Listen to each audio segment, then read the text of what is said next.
Bismillahirrahmanirrahim. Assalamualaikum warahmatullahi wabarakatuh.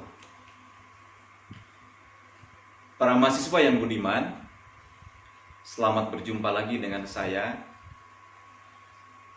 Pada kesempatan kali ini kita akan membahas salah satu subpokok bahasan dari filsafat ilmu.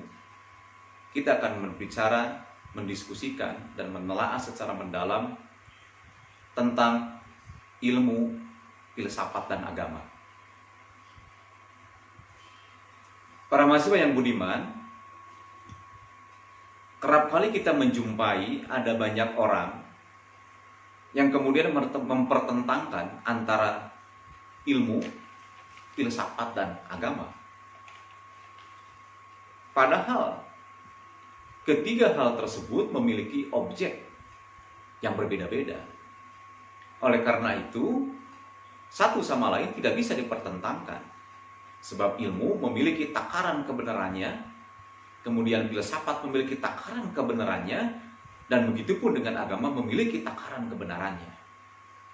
Jadi, sebagai ilmuwan, kita harus bijak dengan menggunakan kacamata apa kita kemudian menilai suatu kebenaran. Apakah menggunakan kacamata sains, ilmu pengetahuan yang sifatnya empirik, atau menggunakan filsafat yang sifatnya berdasarkan pemikiran, spekulasi, atau menggunakan perspektif agama yang kebenarannya tidak lagi untuk dipertanyakan sebab sudah mutlak adanya. Nah, oleh karena itu, pembahasan kita pada kesempatan kali ini, kita akan mulai dari sikap sebagai seorang ilmuwan. Jadi, karakteristik seorang ilmuwan itu berbeda dengan masyarakat awam yang kerap kali kemudian menilai sesuatu secara bertabrakan satu sama lain. Nah, oleh karena itu, ada beberapa hal yang harus melekat pada diri seorang ilmuwan. Yang pertama, ilmuwan itu harus memiliki sikap objektif. Objektif dalam pengertian menilai, melakukan penelitian, memberikan semacam penjelasan yang sifatnya tidak ada intervensi dari pihak-pihak lain. Dalam pengertian bahwa objektif itu apa adanya. Seorang ilmuwan tidak boleh membelokkan ilmu pengetahuan, apalagi berdasarkan riset tertentu untuk kepentingan kekuasaan.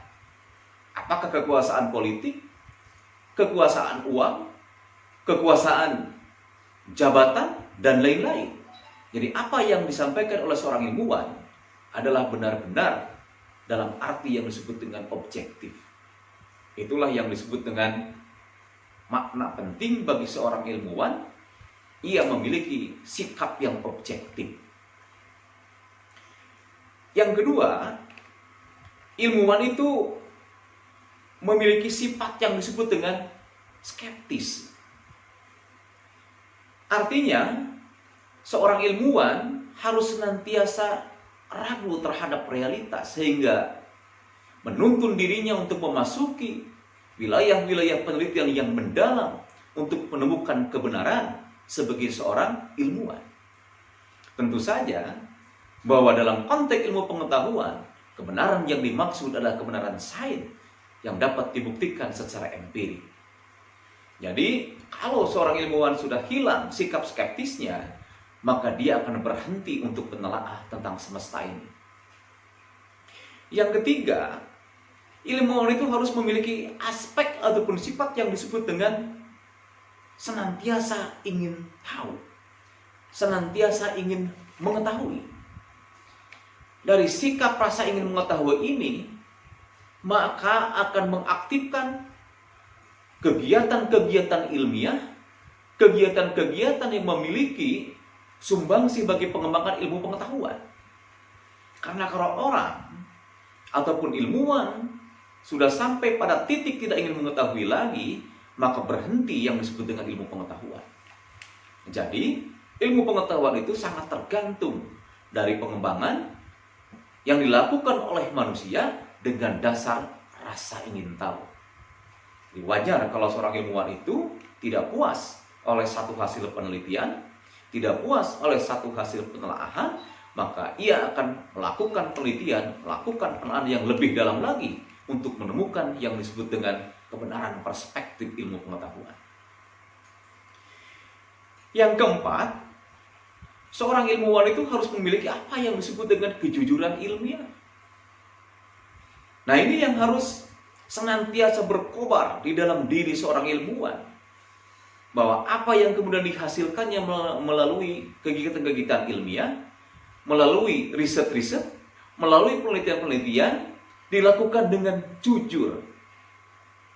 Jujur dalam arti tidak boleh satu hasil penelitian itu kemudian dikendalikan oleh sesuatu kepentingan. Oleh karena itu, seorang ilmuwan itu adalah seorang yang independen. Seorang ilmuwan itu seorang yang berdiri di atas kakinya sendiri, kemudian tidak dapat diintervensi oleh orang lain. Dia jujur terhadap apa yang kemudian ditemukan, dia jujur terhadap apa yang ditelitinya, sehingga apa yang kemudian hasilnya menjadi salah satu yang sangat berharga di dalam pengembangan ilmu pengetahuan.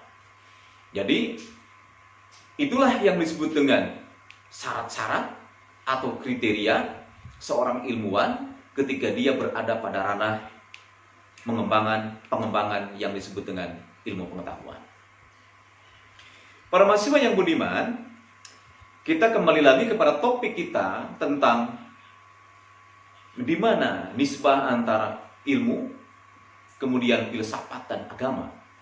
Yang tadi dalam pengantar saya, kerap kali ada banyak orang kemudian mempertentangkan ketiga hal itu karena tidak memiliki dasar pengetahuan yang sesungguhnya antara ketiganya memiliki sudut pandang yang berbeda, ataupun memiliki yang disebut dengan objek material dan objek forma yang berbeda.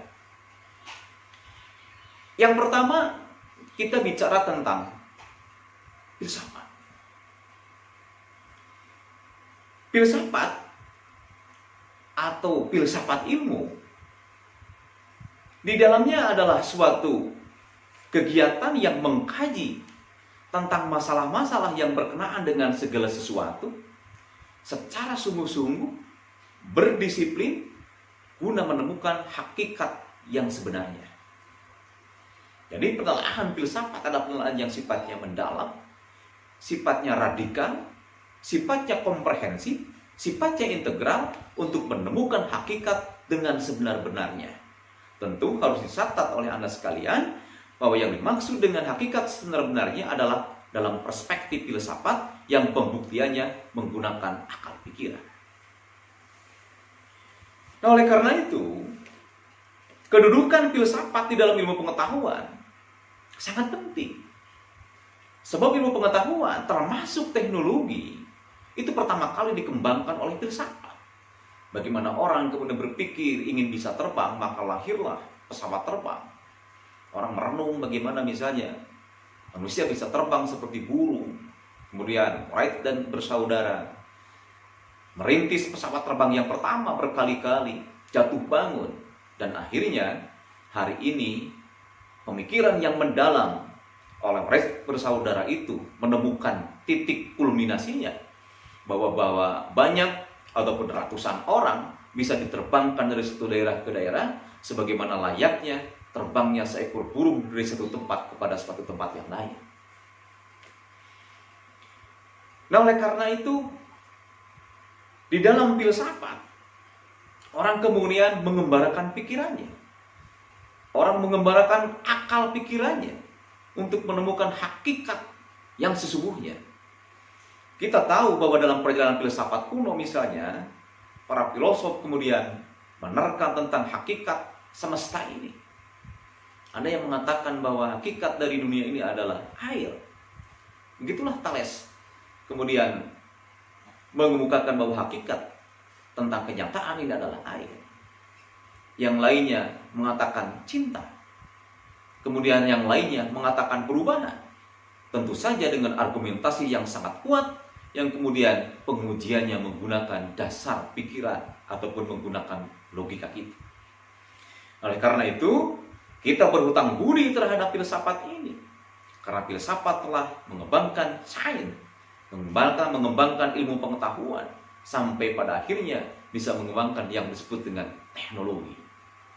Nah, tentu saja sekali lagi bahwa pembuktian filsafat itu sebenarnya bukan pembuktian empiris, tapi pembuktian filsafat sejauh mana apa yang dikemukakan, apa yang diargumentasikan itu bisa diuji oleh akal sehat kita sebagai intelektual. Yang pertama. Yang kedua, apa yang disebut dengan agama? Tentu saja bahwa definisi tentang agama sangat banyak sekali. Secara bahasa agama itu diambil dari dua kata, a dan gamma. A tidak, gamma kacau. Sehingga agama itu dikatakan sebagai tidak kacau. Orang menganut agama diharapkan tidak kacau. Baik kacau dalam pikirannya, kacau dalam perbuatannya, dan kacau dalam tindakannya. Orang dalam pengertian taat beragama akan menjadi orang baik. Pun sebaliknya, orang tidak taat beragama, maka dia akan menjelma menjadi seorang yang tidak baik. Oleh karena itu, agama penting untuk menjadi guide kita sebagai manusia, supaya kita menjadi insan yang baik. Yang dalam hal ini, perdebatan tentang agama banyak. Karena agama nanti akan dibedakan, misalnya menjadi agama samawi dan agama ardi. Tetapi dalam perspektif yang umum, bahwa seluruh agama itu berintikan dan berisikan tuntunan bagi manusia, sehingga manusia dapat menjalani kehidupan dengan tidak kacau, ataupun dalam ungkapan lain, manusia dapat menjalani kehidupan dengan sebaik-baiknya. Nah, kemudian di mana jalinan filsafat dengan agama? Di mana kemudian titik temu ataupun katakanlah jalinan yang erat antara filsafat dan agama? Yang pertama, bila agama dikatakan sebagai unsur mutlak dalam kebudayaan. Jadi agama itu dikatakan sebagai unsur mutlak dan sebagai sumber kebudayaan. Jadi agama melahirkan kebudayaan. Misalnya bahwa berkopiah itu, menggunakan sarung itu bukan ajaran agama. Tetapi berkopiah, kemudian menggunakan sarung adalah kebudayaan yang dianut oleh orang Indonesia, khususnya orang Melayu. Jadi bukan sarungnya, bukan kopiahnya, tetapi kalau dikaitkan dengan agama, syariatnya adalah menutup aurat. Persoalan menutup aurat itu kemudian diserahkan kepada yang disebut dengan budaya. Di Indonesia, sholat menggunakan sarung, menggunakan kopiah, termasuk misalnya di negara tetangga. Di Arab Saudi, sholat itu menggunakan gamis. Kemudian kopiahnya berbeda dengan kopiah yang digunakan oleh masyarakat Melayu. Nah, oleh karena itu di sini kemudian agama melahirkan yang disebut dengan kebudayaan. Lantas, apa yang dimaksud dengan filsafat? Ya, filsafat itu adalah salah satu unsur kebudayaan. Jadi filsafat itu unsur kebudayaan, karena budaya itu adalah hasil cipta karsa dan karya manusia. Baik misalkan dalam bentuk kesenian, dalam bentuk perilaku, dalam bentuk nilai-nilai, dan seterusnya. Jadi kalau agama sebagai sumber dari kebudayaan, atau agama melahirkan yang disebut dengan budaya, filsafat adalah justru dia adalah salah satu unsur kebudayaan, sebab dihasilkan oleh otak manusia. Bagaimana manusia membudayakan sesuatu, bagaimana manusia membudayakan misalkan kehidupannya dalam berbagai macam aspek, itu merupakan hasil pikiran yang dihasilkan oleh otak manusia. Jadi, disinilah letak perbedaan antara filsafat dengan agama. Yang kedua, agama itu ciptaan Allah Subhanahu wa Ta'ala, ciptaan Tuhan secara umum. Berbeda dengan filsafat, bahwa filsafat itu adalah hasil spekulasi manusia. Oleh karena itu derajatnya berbeda. Jadi kalau agama, dia kemudian ada wahyunya yang menuntun umat manusia menuju jalan Tuhan, sedangkan filsafat dia adalah hasil spekulasi manusia, meskipun sama-sama untuk mencari kebenaran. Jadi agama kebenarannya dituntun oleh wahyu, tapi kalau filsafat kebenaran itu diukur, dituntun oleh yang namanya rohyu ataupun akal pikiran. Jadi di sini menjadi sangat kontras karena agama produk Tuhan, sedangkan filsafat adalah produk akal pikiran manusia. Oleh karena itu tingkat kebenarannya menjadi berbeda. Karena agama produk Tuhan, maka dia dikatakan sebagai absolut. Sedangkan filsafat sebagai produk manusia, maka dikatakan sebagai sesuatu yang sifatnya relatif. Yang ketiga, agama adalah sumber-sumber asumsi dari filsafat dan ilmu pengetahuan. Sedangkan filsafat justru menguji asumsi-asumsi sains. Dan sains mulai dari asumsi tertentu yang kemudian dikembangkan oleh filsafat. Jadi balik lagi, kalau agama sebagai sumber asumsi, kalau filsafat justru melakukan, memvalidasi, memverifikasi yang disebut dengan asumsi terutama asumsi ilmu pengetahuan. Yang keempat, agama mendahulukan kepercayaan daripada pemikiran. Sedangkan filsafat mempercayakan sepenuhnya kekuatan daya pemikiran. Nah, ini beda. Jadi kalau agama itu iman dulu, baru kemudian dipikirkan. Ya. Sedangkan filsafat terbalik. Dipikirkan dulu, baru kemudian dipercaya. Nah, jadi jalannya berbeda. Jadi kalau berbicara tentang agama, kita kemudian berangkat dari keimanan, dari kepercayaan. Tapi kalau kita bicara tentang filsafat, kita tidak percaya dulu sebelum nanti misalkan dibuktikan menggunakan tata cara pembuktian filsafat yang sifatnya spekulatif. Jadi berbeda antara kita misalnya berpikir menggunakan, bukan berpikir, artinya mempercayai sesuatu menggunakan jalan agama, yang iman dulu kemudian dipikirkan, kemudian filsafat, kita memikirkan dulu, kemudian tanda kutip kita mengimani. Kemudian yang kelima, yang terakhir, agama mempercayai adanya kebenaran dan hayalan dogma agama. Jadi agama itu mempercayai tentang dogma, tentang doktrin-doktrin yang kebenarannya itu tidak perlu dibuktikan, dipertanyakan. Orang bicara agama itu sami'na wa ata'na. Nah, ini kemudian berbeda dengan filsafat. Bahwa filsafat itu bukan berangkat dari dogma. Bahwa filsafat tidak mengakui dogma, ya, sebagai kenyataan tentang yang disebut dengan kebenaran. Jadi kalau agama misalnya tanpa harus dipikirkan, kita percaya. Bagaimana misalnya peristiwa Isra Mi'raj yang kemudian semalam ini, Rasulullah SAW bisa berjalan dari Mekah kemudian ke Masjidil Aqsa, kemudian dari sana terbang ke Sidratul Muntaha, yang itu tidak bisa kemudian diukur menggunakan sains. Nah, oleh karena itu kita percaya bahwa itu adalah kekuatan, keesaan dan kemahakuasaan Allah Subhanahu wa taala tanpa harus kita mempertanyakan lagi. Kalau kita menggunakan perspektifnya agama. Tapi kalau kita menggunakan misalnya filsafat, kita akan bekerja keras mengerahkan pemikiran kita, otak dan akal kita untuk sampai bagaimana menjelaskan tentang terjadinya Isra Mi'raj menggunakan perspektif misalkan pikiran-pikiran manusia. Nah, inilah yang kemudian menjadi perdebatan di kalangan misalnya para ilmuwan, terutama bagaimana mungkin misalnya dalam waktu yang sangat singkat itu kemudian Nabi Muhammad SAW bisa kemudian pulang pergi dari bumi sampai dengan langit ketujuh, dan dari langit ketujuh kemudian balik lagi ke bumi. Yang itu tidak akan ada misalnya, agak susah lah ditemukan di dalam penjelasan yang sifatnya sains. Meskipun sekarang sudah banyak, misalnya dalam fisika modern sudah bisa dijelaskan bagaimana misalnya kecepatan bisa diukur dan itu bisa dijelaskan secara tanda kutip secara ilmiah.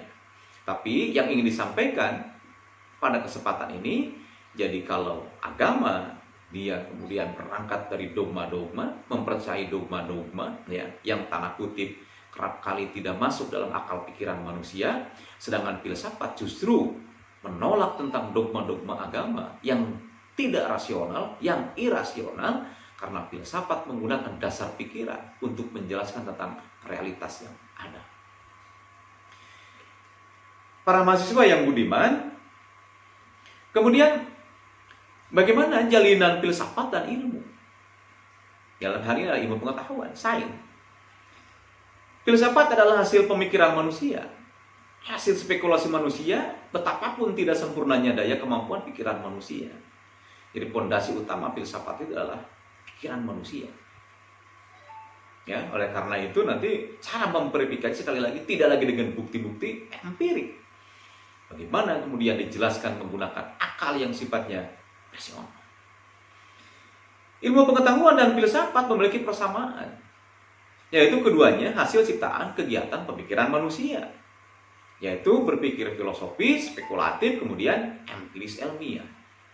Jadi meskipun katakanlah titik tolak antara ilmu pengetahuan dengan filsafat berbeda, tetapi keduanya merupakan produk pemikiran manusia. Disitulah jalinan antara ilmu dan filsafat, karena dia sama-sama dihasilkan oleh yang namanya manusia.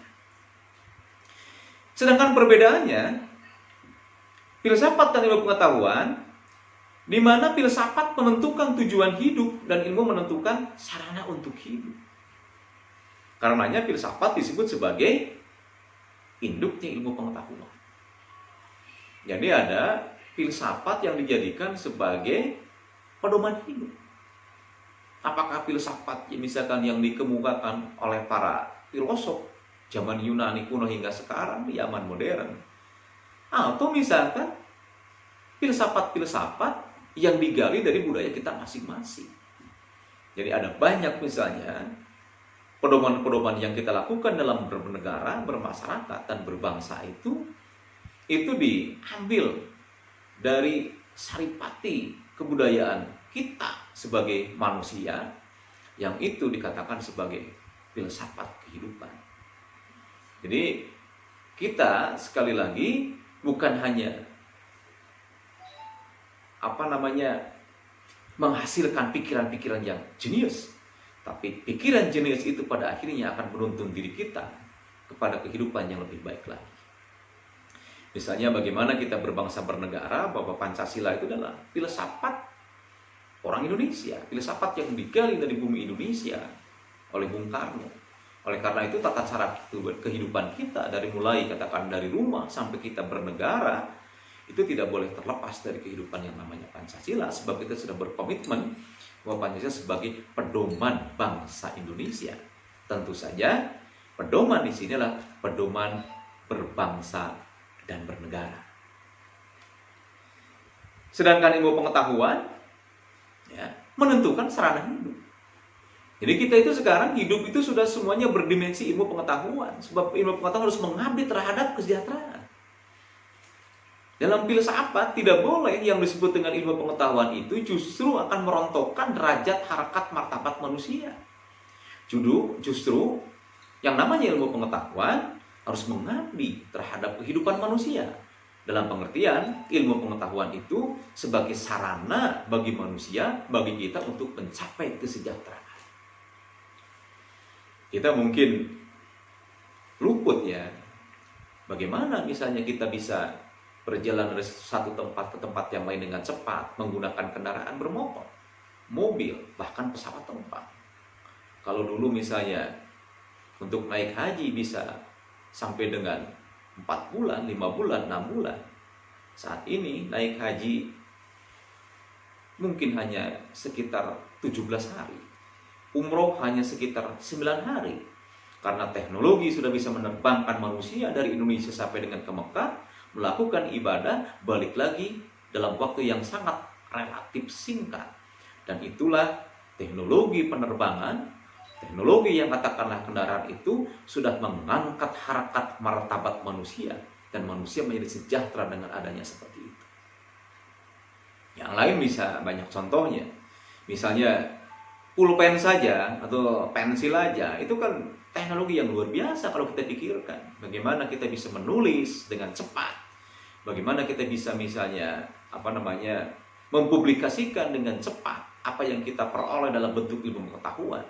Jadi, ilmu pengetahuan adalah sarana untuk mensejahterakan manusia. Oleh karena itu, eksistensi keberadaan ilmu pengetahuan sekali lagi tidak boleh untuk justru membuat harkat martabat manusia menjadi terjerembab ke dalam kehinaan.